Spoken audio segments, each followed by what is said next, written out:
Alright. Only because I spent so much time getting the teeny tiny watch batteries in this thing. And then it wasn't even as exciting as I wanted to be, but I wanted you to see it. That it changes colors. And you can't see the green or the blue as much as I wish you could. But you can kind of tell, right? That it's pretty cool. That it's a pretty fun thing. Okay, I just spent a lot of my night and a lot of energy that I don't really have making that happen. So I just wanted you to see it. Here I am! Look at these frickin' shoes! Can you even believe it? Woo! So, yes, I know. Mardi Gras over. It's day 50, but I wanted to do something special. And to be perfectly honest, pandemic brain, Alice in Wonderstand, every... Let's try that again, shall we? Pandemic brain, Alice in Wonderland style. Everything is what it isn't and isn't what it is, and I don't know. I genuinely kind of thought that Fat Tuesday was this upcoming Tuesday, and I messed up, guys. It's not. It was this past Tuesday, but heck fire. I was having a crazy migraine anyway that I'm still kind of having, but it was more intense than I don't think I would have been able to put this wig on for you. So there you have it. I'm just going to roll with it. This poem is more specifically about an experience in New Orleans that took place over the course of Halloween with my best friend, and it was a very, very influential time. I was trying to write this poem. It's kind of a longie, trying to make the backstory short, but genuinely trying to go over this trip. I've been to New Orleans twice, and both times I could write a poem for every single day that I was there, every experience that I had there, every moment really I could write a poem about, and I'll probably bring you more of them. But I condensed a lot into this one poem. I promised you many days back, many eons ago, to bring you this story of this voodoo priestess who kind of poked a very long, pokey finger into my soul, and it was upsetting, but life-altering, and actually something I'm pretty grateful for, which I'll kind of explain the after feelings after I get through the poem.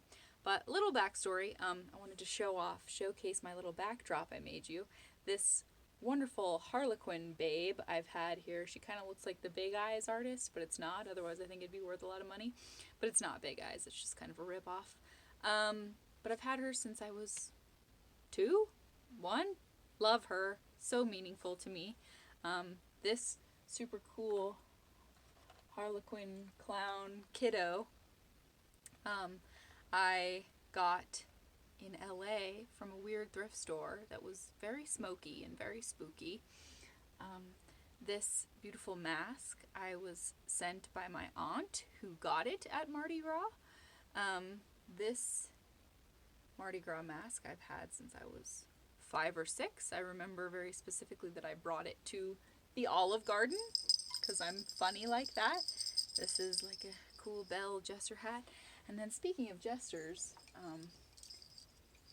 did I just pull down? No, okay. This really super, obviously amazing dude.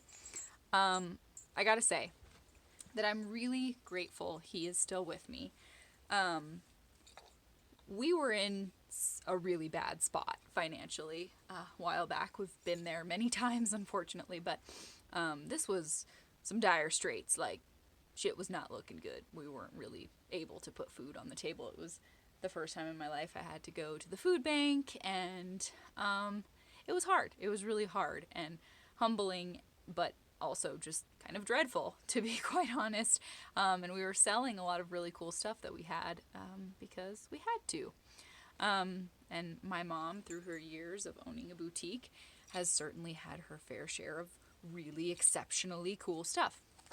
So this woman wanted to buy this from my mother for $90, which would have gone a long way for us at the time. And I sobbed hysterically. And I was like, I'm sorry, no. Like, we had just sold off all of these beautiful Arabian costumes that still crush my heart to this day, that are gone for not a really great price. and they were ancient and very sacred and amazing, and my mom let them go for kind of a low price because we were sort of desperate. And I was just like, you know what, I'm sorry, the buck stops here. I'm not letting you take that. Like, this is a part of my childhood. It holds a lot of memories. I have practiced my theatrical endeavors with this dude, and he just holds this really special place for me as an enthusiast of all things weird and wonderful and parade-oriented and circus-oriented and gesture-oriented. So, he remains, and obviously he's just full of spitfire and personality. You can tell he's a little haunted, and we love him for it. So yeah, that's my delightful backdrop. In a nutshell, I actually wore this fabulous shirt in Mardi Gras. I have this wonderful, it's like a woman wearing a Mardi Gras mask, and it's a pin. It's like a brooch, and I could not find it, and I was so mad. I feel like always in these videos I'm trying to find some very cool, very specific thing. These are clip-ons. I am one of the rare humans who has never and will never have my ears pierced. Just not gonna happen. I will never have any piercing. I don't mind the idea of a hot, searing tattoo needle going over the surface of your skin and burning an image into it, but for some reason the idea of a needle entering one part of my skin and going out the other part, not happening. It's just not happening. So, this was my little mermaid wig, but this shirt I actually wore with said brooch pendant that I couldn't find, but I found other cool, you know, who's its and what's it's aplenty. And this is a snake. It's a magnetic snake. How groovy is that? You can wind it around. But yeah, I love this shirt because it's all the colors. See, inside, even more colors. It just has every color, and they're all just very Mardi Gras-ish. This was the other mask. I showed you the pink one for Valentine's Eve. I almost just said Hallows Eve. You know, one of those traditional holidays that we dress up for and do things about. Yeah, this is this beautiful butterfly on it, a little flutterby, and I made this one for my best friend, but I thought it really went with my groovy look here. So I'm just celebrating a little late, but that's okay because nothing was up to the gold standard of what it was in the past this year anyway. So it's okay to just kind of keep it going, don't you think? I think so. I brought some of my special Mardi Gras beads to show you. This one I've had since I was a child. It's obviously the comedy tragedy faces, but Mardi Gras style. My friend who lives, or used to live in New Orleans, was an anthropology teacher there. She gave me this one right off of her bedside table, and she said she actually had to show her boobies to get it, so it's very special to me. A boob-begotten bead is a sacred thing indeed. My other friend who started a DIY, do-it-yourself strip show in New Orleans, I bring that up in the poem, but he gave me this very sacred one too, and you may not be able to tell, but the beads are like a very unique, just burnt red, just a sort of, what's the word I'm looking for, I can't believe I can't think of it.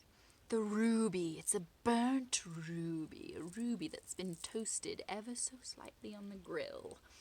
And this here bug, and I just like it. You know, I like it so much, I think I might even put it on myself.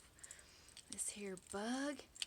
And then this one is a very delightful rainbow heart. Quite like that, quite like that. I wish this bug would sit a little more like, we could do it, we could make it happen. There we go, it's whatever. It's Mardi Gras.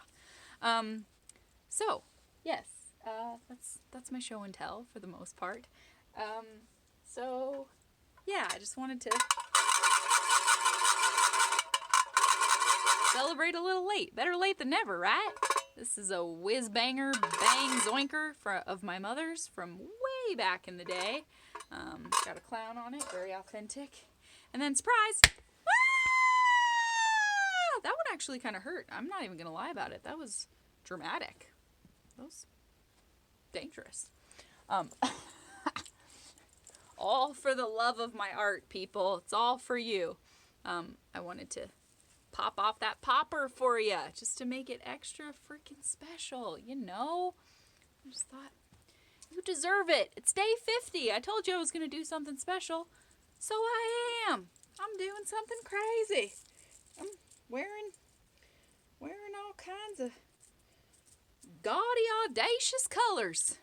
Well, that's not really working, is it? I really wanted this bug to be displayed in such a fashion where he would be featured.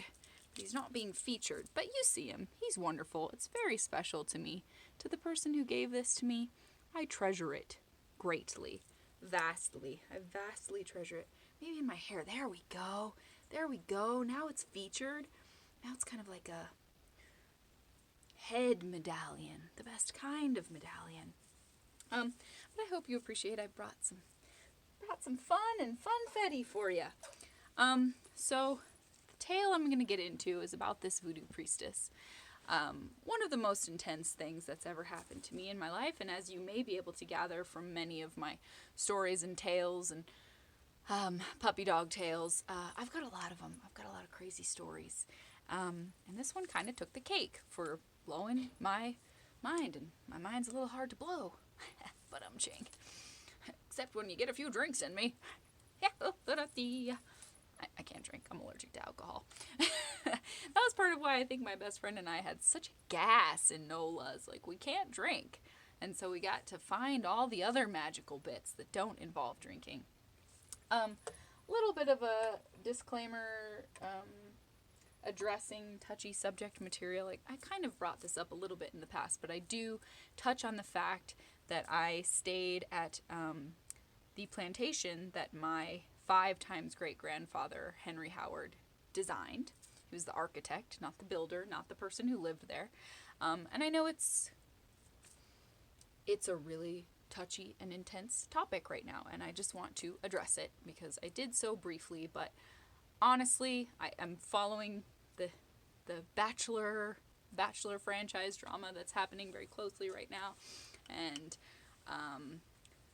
I absolutely stand against racism. I just want to say that every sliver of every story represents something different, and the story is not the same. There is not just a representation of sameness in our history, and it's really important for me to talk about this because of the specificity of my 5 times great-granddaddy's story. Now, I stayed there because I wanted to learn about this lineage. I wanted to learn. And I had some people give me some grief for it. But to me, I found it sort of upsetting because it's like slavery and racism infected every building. It wasn't just, it wasn't just zeroed in on specific buildings or specific homes. It was everywhere. Friends of mine who live in New Orleans who were staying in shotgun houses, they were former slave quarters. It infected, it permeated the roots of everything.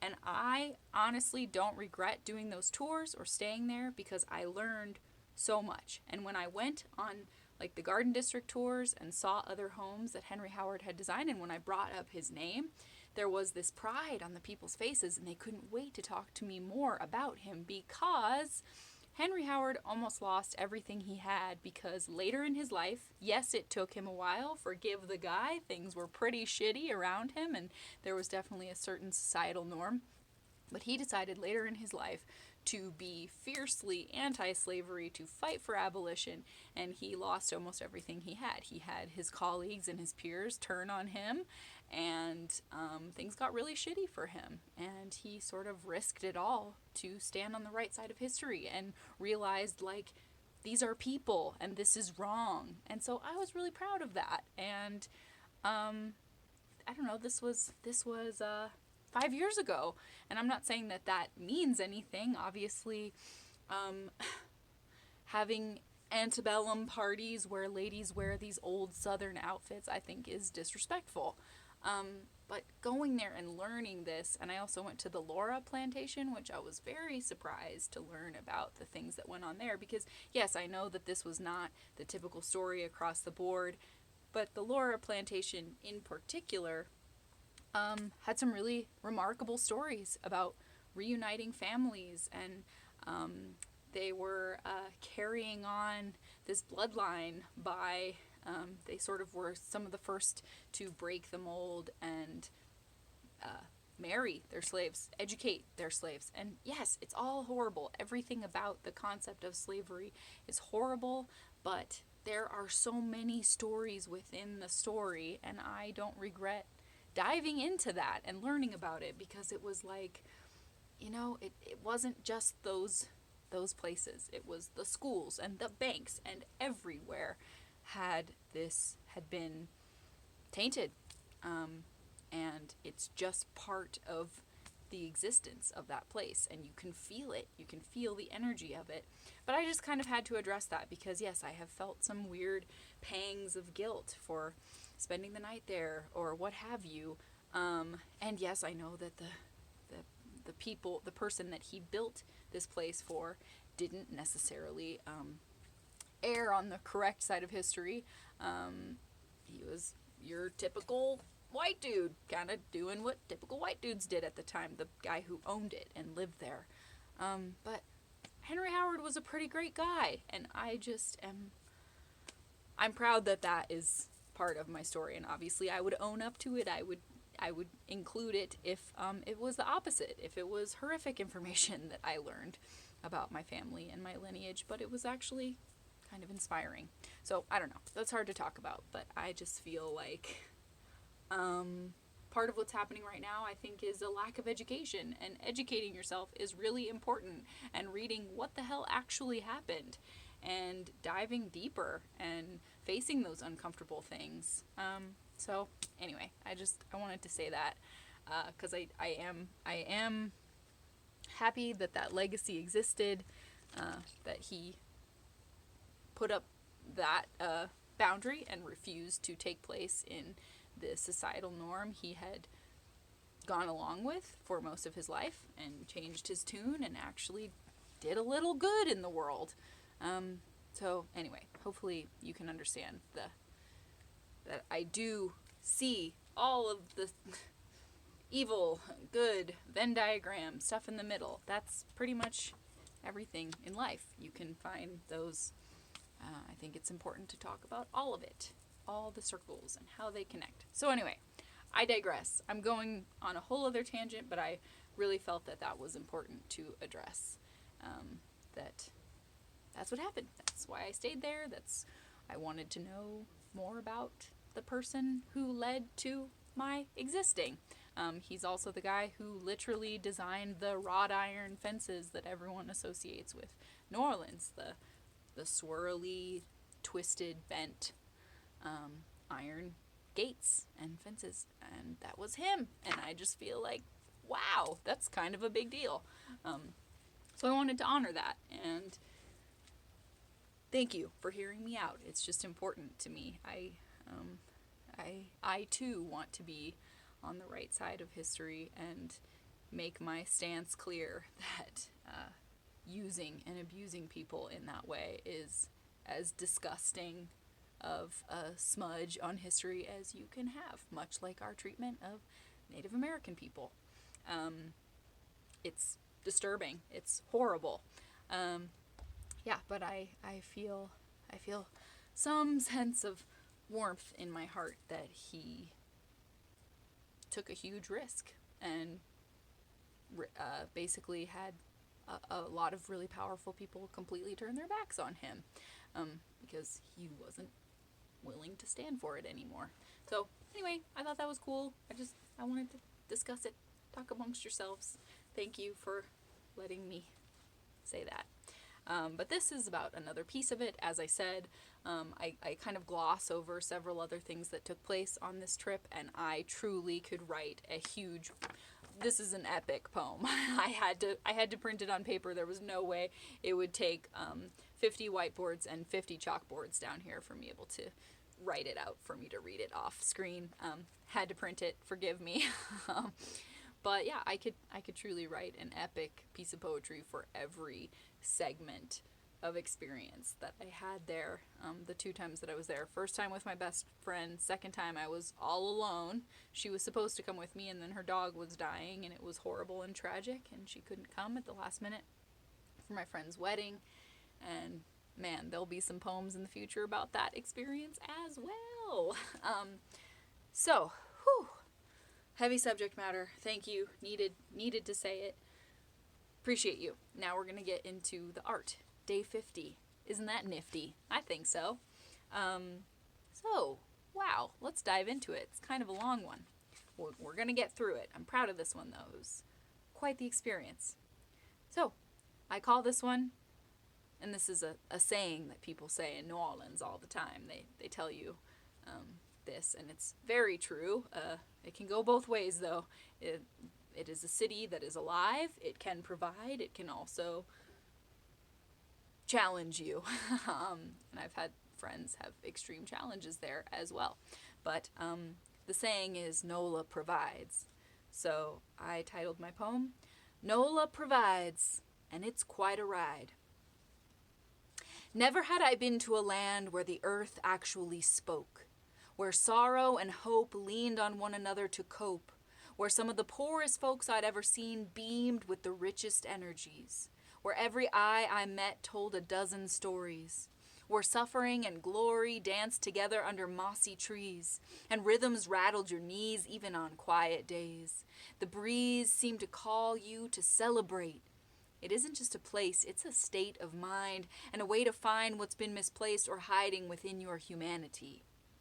We avoided the insanity of Bourbon Street. The smell of vomit and cheap booze wasn't really on our list of to-dos, but boy howdy, it was quite a list. Night 1 was my friend's warehouse strip show. No joke, over 1,000 sweating bodies, and the naughtiest of naughty, the most expressive nude bodies I will ever see. Beyond giddy when we saw Mardi Gras World and stood beside these creations too grand to believe. Tour guides brimming with rich history about my 5 times great-grandfather Henry Howard's architectural feats. Dancing in the streets, voyaging through the heat of Cajun country to get comfy with 8-foot alligators on an airboat with Captain J leading the way, who not only spoke French to his favorite gators, but liked to hop right in and play with them. 10-star food from Mrs. Chase, the real-life inspiration for Princess Tiana, true celebrity who we fawned over and swapped tales with face to face. Hours to wait for beignets and coffee, then off to meet with ghosts of the past in vast underground caverns and above long-gone famed destinations for gentlemen who sought untamed desires. Contacting ghosts who perished in fires that not once but twice claimed nearly the entire city. Dressing pretty with masquerade masks to bask in the costumed crowds. Loud jazz clubs filled with smoke that seemed to dance with the people. Glorious church steeples, unequaled gumbo upon the Cajun Queen riverboat, floating over a million undercurrents of battles and tragedies and love won and lost. A frosty Halloween after a string of 90-degree October days. A frosty Halloween after a string of 90-degree October days. The most delicious thing I ever tasted. 3 a.m. gas station fried chicken in a paper bag that blew me away. And that was just a start. When we got to one of NOLA's most famous yards of graves, we'd already seen so much, and here there was so very much more. That day, I couldn't have known what was in store for me. We stood humbly by the massive tombs of St. Louis Cemetery No. 1. The tour guide had a bit of fun at the expense of Nicolas Cage, who somehow arranged to buy a preemptive pyramid on the St. Louis grounds after what he believed to be a profound curse that took over his life, after moving into Madame Lalauerie's infamous mansion with his wife, who soon after divorced him, and a number of other travesties caused him to feel like he was swimming in a force beyond his control.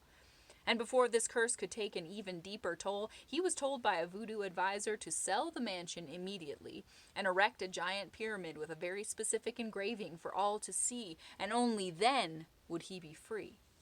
The superstitions ran deep.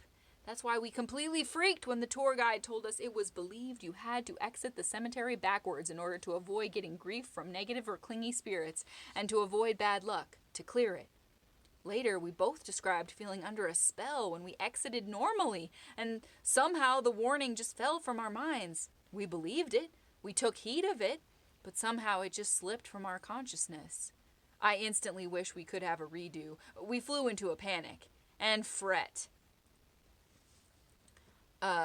We are not the types to hedge bets against ancient spirit protocol. I was afraid to fall just crossing the street, but we said a little prayer aloud and hoped that we would defeat any upset energies nipping at our feet. The tour guide had given the group a choice as he greeted his next batch of tourists. He showed us where the voodoo temple was and explained that we could walk on past it, as such things aren't for everyone, or we could bravely explore it. The split road is often something my best friend and I really struggle with. Being given more than one choice is taking on the pressure of the rift between multiple outcomes. This decision seemed to come more easily than some, however. We entered the temple. We were the only ones from the group who did so. Walking in with reverence for the treasures within, and a mental state I could only describe as deeply respectful. The pull was instantaneous, not a lick of the outside world's predictability or sameness. The boss of the place was really quite famous. Out of continued respect and a little fear, I'll simply call her the priestess. A rather stern-looking woman protected the front desk. Every move we made, she craned her neck to follow us. She craned her neck to follow us.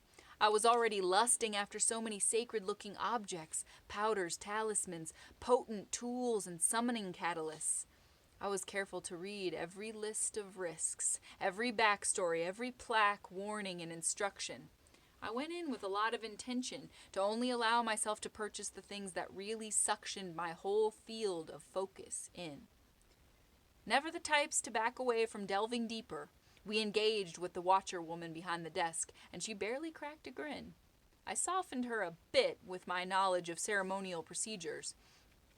My best friend spotted the priestess in a back garden and nudged me to look, though we could just barely see her. As I said, we never steered clear of asking to be let in to such experiences a bit deeper.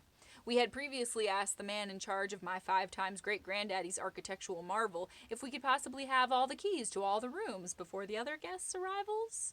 And seeing as I was the descendant of this great man who took a stand against slavery late in his years and risked the loss of everything he'd worked for, even the respect of his peers, to stand on the right side of history.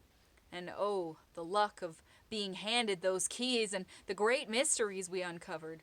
So here again we asked politely, careful to stand at a distance respectfully and not to push or hover, if we could possibly go into the back courtyard to have a closer look. The curiosity was impossible to ignore. The whole secretive place looked straight out of a storybook with wind chimes made of bones and untold gems possessing magic that could surely bend light and ignite any number of uncertain sequences. We had only peeked, and we wanted to seek it just a bit further. The unsmiling woman looked us up and down as though we were trying to get away with murder. She made long eye contact with both of us.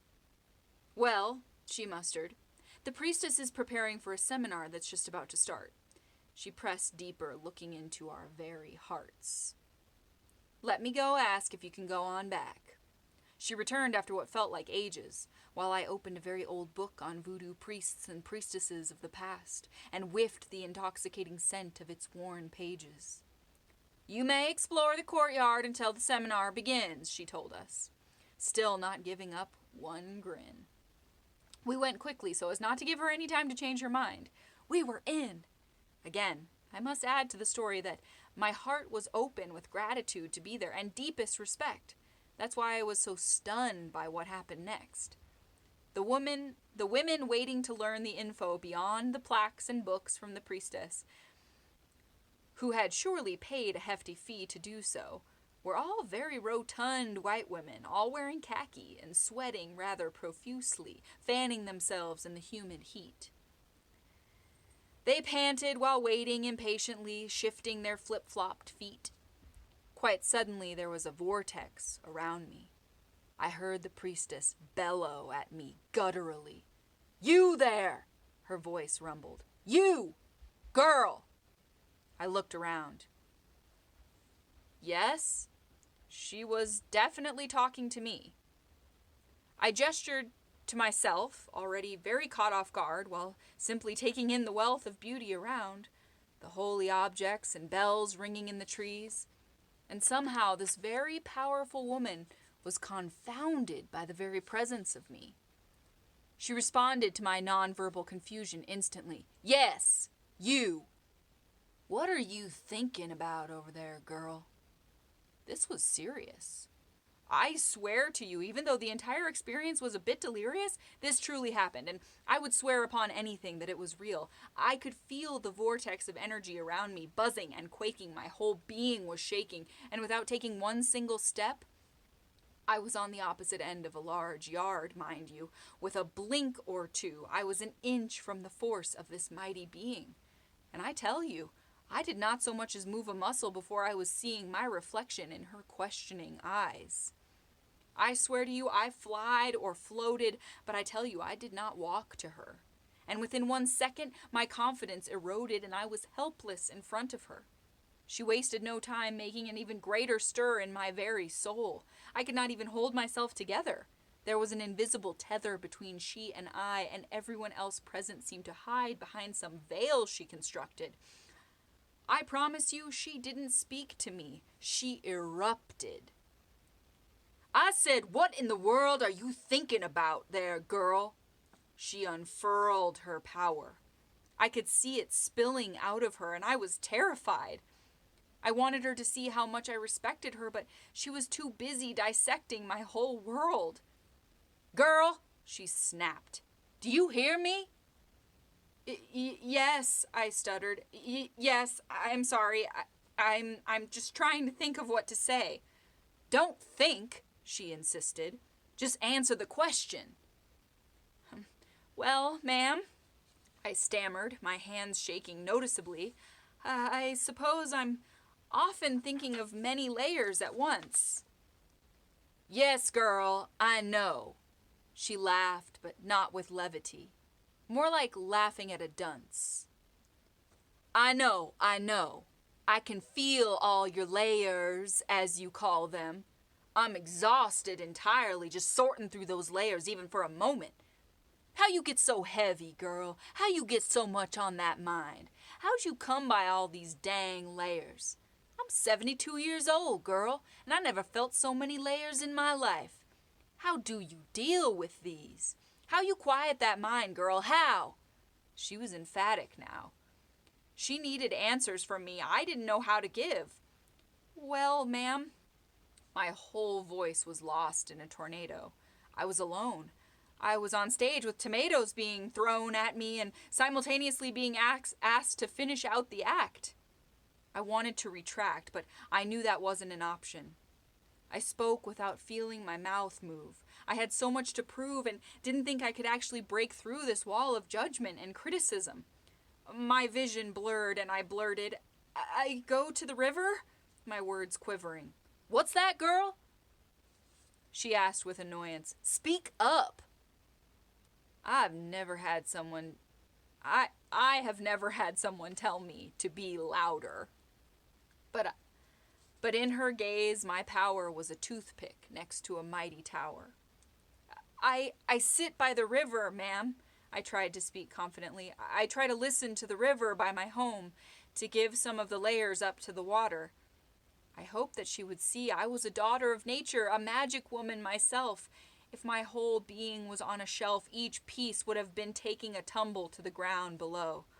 I didn't really understand what she needed to know or how to show her that I wanted her approval more than any other tourist that had ever rolled through. I didn't have a clue what to do. "That's not working for you, girl." Her frustration only grew. She put her hand on her forehead as though she might faint. She looked around, trying to regain control. Man, she was on a roll. I don't even know if I can do this," she huffed. Unexpectedly, she yelled to the woman at the desk, "Where's my white candles?" then returning her displeasure at me, stating harshly, "Now I can't even find the candles I need," as though I had something to do with that. She dug in even more deep. "You got me so dizzy and worked up with your layers, I don't even know if I can do this workshop that these ladies paid me for." As she said this, the ladies were all staring at me, mouths gaping. They were getting a much more intense show than they even bargained for. I was shivering, shaking, thinking what else this priestess might have in store for me, and boy, did she sure have more. "So," she laid into me, "who's this statue man you give half those layers to, huh? How you supposed to have anything left for yourself, giving it all up for this statue man? You think he's worth more than you? You think he's worth more than your own sanity? Do ya?" Of course, I knew exactly who she was referring to. The baseball player, quite a statue indeed, whom I'd certainly given much of my mental energy to for the better part of 4 years. I was all nerves and fears as I attempted to answer, "No, ma'am, I don't think he's worth more than me. I'm sorry." That's all I could think to say. "Well, don't apologize to me, young lady. You see things." "Yeah, you see things," she trailed off. I had some small comfort that she at least recognized I had senses like she had.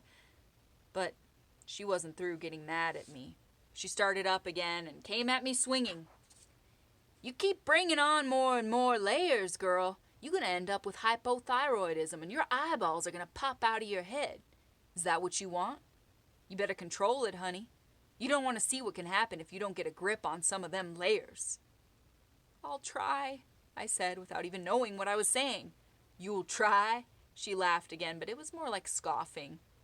"You better just do it, girl. Not try. Do.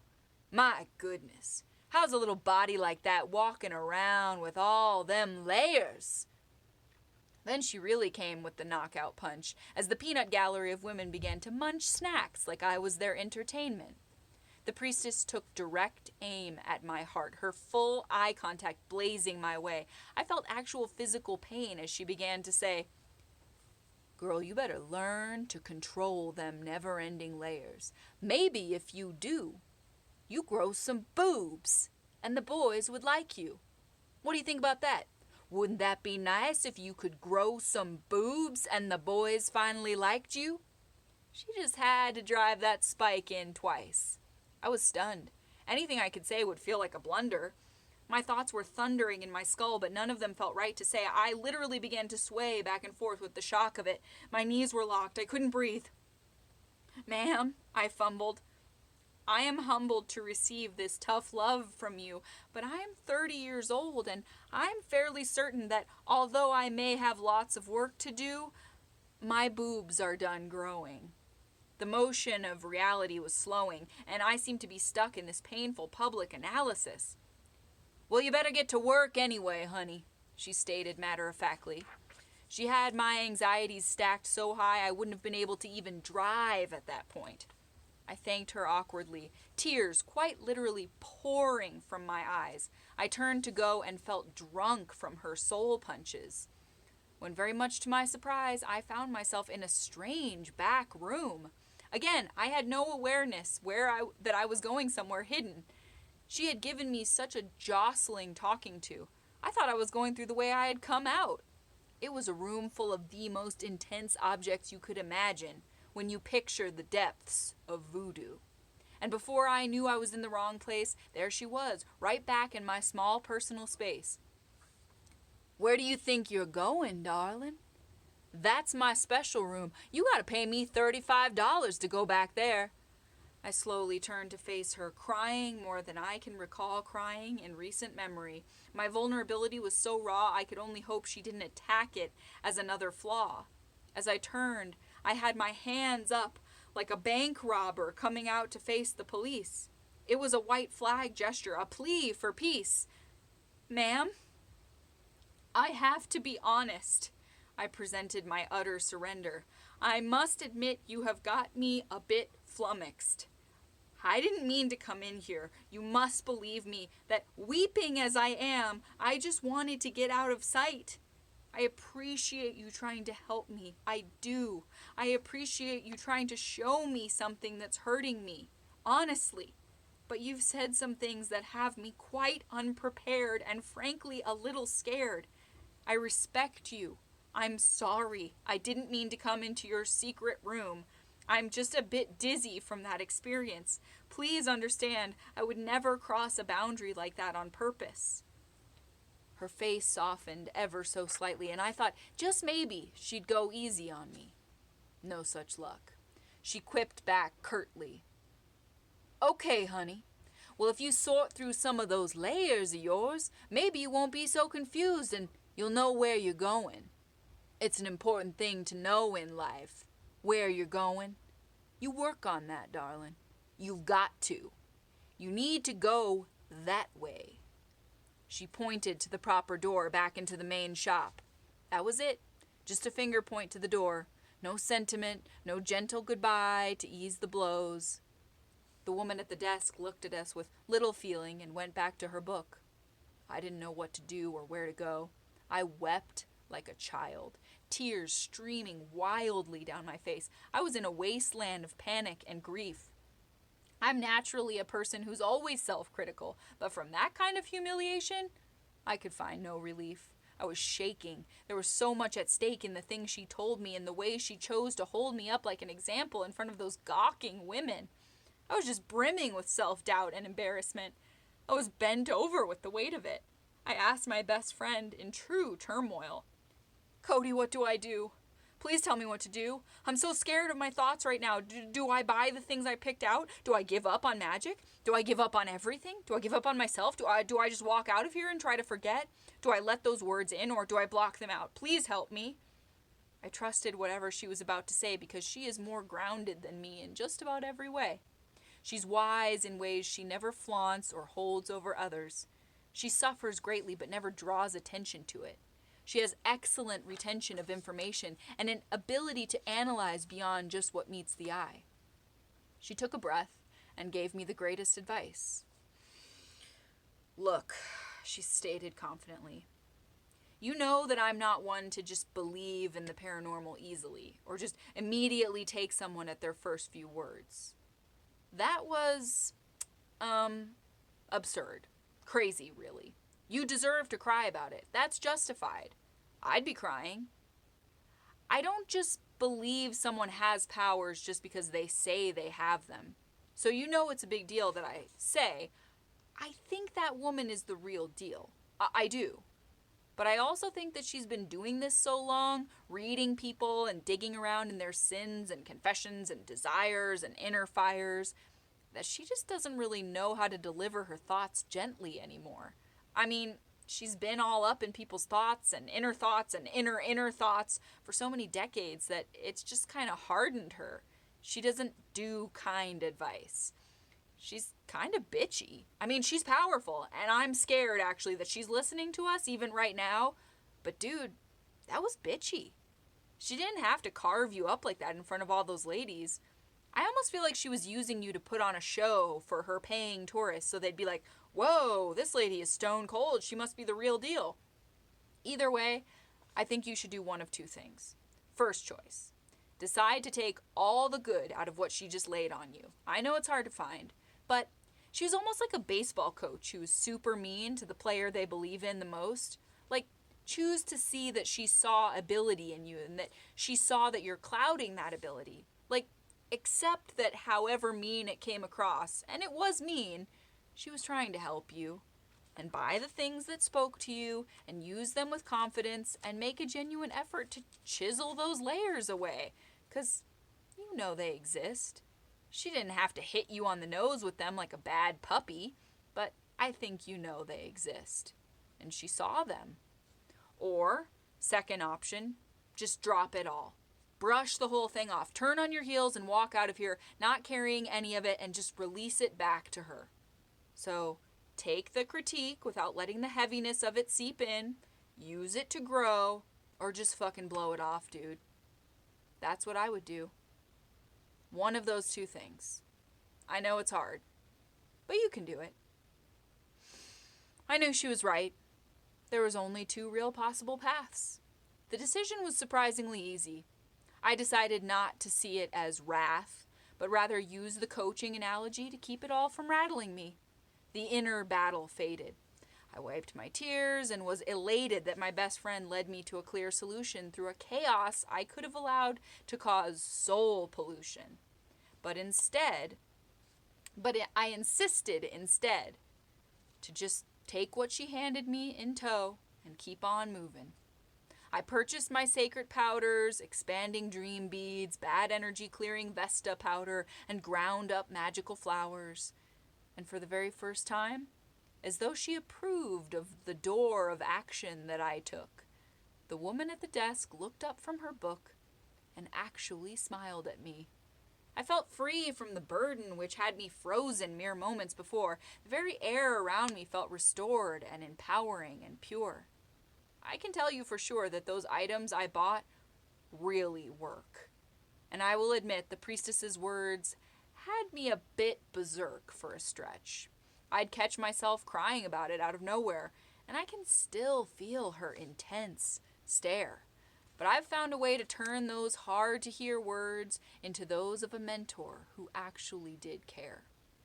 I now dare to challenge my layers when they come to the surface, to find purpose in the very real exhaustion they do in fact cause. I get lost in those layers, and now instead of letting myself be tangled, I take a pause and undo those knots. Now I'm truly so grateful that I got caught in that mighty magnet of the priestess's net. She wasn't going to let me get away without saying what she needed to say, but now I feel lucky to this day.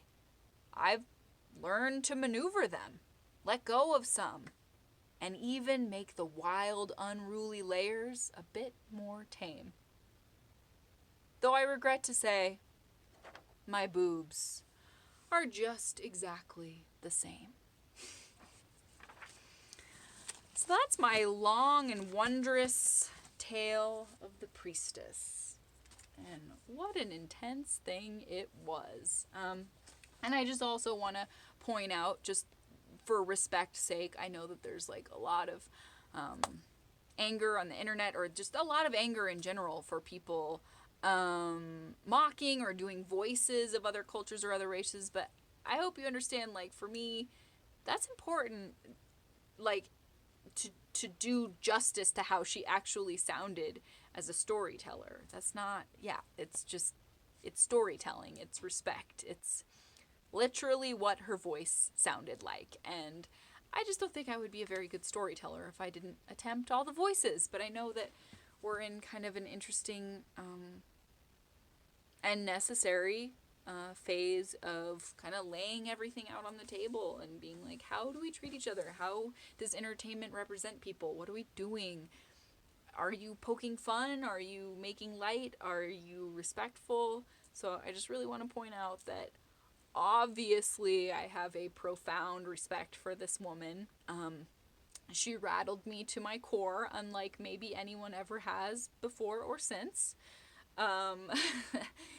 And I just was doing justice to the storytelling by sounding like what she actually sounded like when she talked to me. Girl, what are you thinking about over there? It was very intense. This was something I made to go to New Orleans when we went on the Cajun Queen. It was so unbelievably hot and humid and sunny there that I had to have some sort of shield, so I figure I may as well make it look like a Mardi Gras parasol. Mardi Gras parasol. That could be a good poem. But yeah, some things that are kind of hard to unveil, hard to uncover, hard to talk about, but those things are important, and it's just all part of the story. It all really happened. It went down just like that. And it taught me so much. And it's really hard to get called out like that, especially when it's like about your very existence and how you carry yourself through the world, and someone that powerful. I mean, this woman has been hugely respected and in the game and part of the New Orleans culture since the 50s? like real famous since the 70s, but I think definitely hot on the scene since about the 50s. And yeah, it was really something, and I let it affect me. I mean, I had nightmares about it, and someone tells me I have a hair out of place, and it's like I lose sleep and I think I'm a terrible person, and I can't even deal with being a human for a week. But that sort of call out was a game changer. I mean, it tore me open for a little while, and for a bit, I felt like I was walking through the world naked and like minus a few layers of skin. Like everything just was very right there on the surface. The heat was very hot, the cold was very cold, emotions were very emotional, and yeah, I would have bad dreams about it, and I would wake up screaming about it. And truly, I tried to do it justice in the poem. It doesn't even do it justice, but when she first called me over, "What are you thinking about over there, girl?" I did not walk to this woman, okay? I promise you, I swear on everything that is I hold dear, she pulled me to her with a power that I have never experienced and may never again, because it was completely out of this world. And it was just like the fishing line dance, but like not fun or cute or silly, like, oh, I'm getting fished over. It was like, and there I was, right in front of her. And I had been like, you know, far away, like at least a good like 80 to 100 yards away. So it was pretty crazy. I don't even really feel like I can do it justice in words, but I tried to. And the whole experience was really something so special. Yeah, like I said, I could just digress into a whole book, a whole freaking chapter book. I probably should make a chapter book about it, because it is the most alive place I have ever been. Every street corner has a rhythm and a beat, and it's not just the jazz music being constantly played. It's like the earth is trying to communicate with you. And when I came back, the biggest thing I noticed energetically, and this is the last thing I'll say, I know this one's getting long, but one of the biggest things I noticed is like in New Orleans, you walk past a house, people have nothing. They're sitting on their front porch and they have nothing. So impoverished. And they would look me straight in the eyes and say, "How you doing, baby?" And everybody calls you baby there. God, I love that. Everybody says baby. Whether it's your like 90-year-old cab driver or the waitress, everyone. And they meant it. Like, are you okay? Do you need anything? Do you need help? Can we cook you a meal? Like, it's so sincere, and that maintained eye contact. How you doing, baby?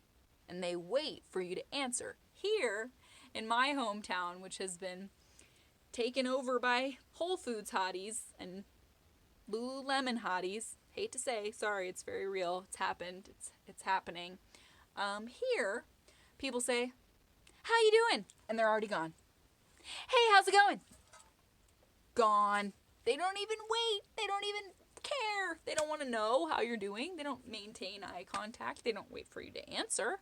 It's just this pleasantry. It's just this human thing we do. "Hey, how's it going?" Meow. And in New Orleans, it was like, "How you doing, baby?" Like, I want to know. I'm here if you need anything. I got nothing but the clothes on my back, and I would help you if you asked me to. And that just, man, that was, whew. That was valuable, very valuable for me to experience, that at least that does exist, you know. Don't see it here very often, but hopefully you can take that, and wherever you are in the world, do that, implement that. Yeah, I would love it if the whole world was just people like, "Hey, baby, hey, darling, how are you? What do you need, baby? What's going on with you, baby?" That would be so grand. Or at the very least, if you don't want to use sweet, sugary nicknames, do the eye contact thing and wait for people to give their answer. What a novel idea. So anyway, that and so many other things I learned there. this was a big one. This was a day 50, so it's a biggin. It's a big daddy. So happy super late in the game Mardi Gras, and I wish I could have found, I know John Baptiste was doing this like online thing and I couldn't find it. I don't know. I need to find that. I love him so much. Every time he opens his mouth to speak, it's like the most genuine angelic angel choir of kindness and sincerity and love for humankind. And yeah, that guy just gets me in my feels. He's definitely on my like top 10 list of humans I would like to meet and have a conversation with. So yeah, listen to John Baptiste music and make eye contact with people and make them feel seen and heard and have uncomfortable conversations. Maybe they'll do you some good. Learn more about everything around you. There's so much to learn about. Everyone's got a story that you probably haven't heard. So more of that. More beads. More costumes. More excuses to dress up and put glitter and sparkle and spangle on it. And more of this. Okay? That's all I'm going to say. More of that.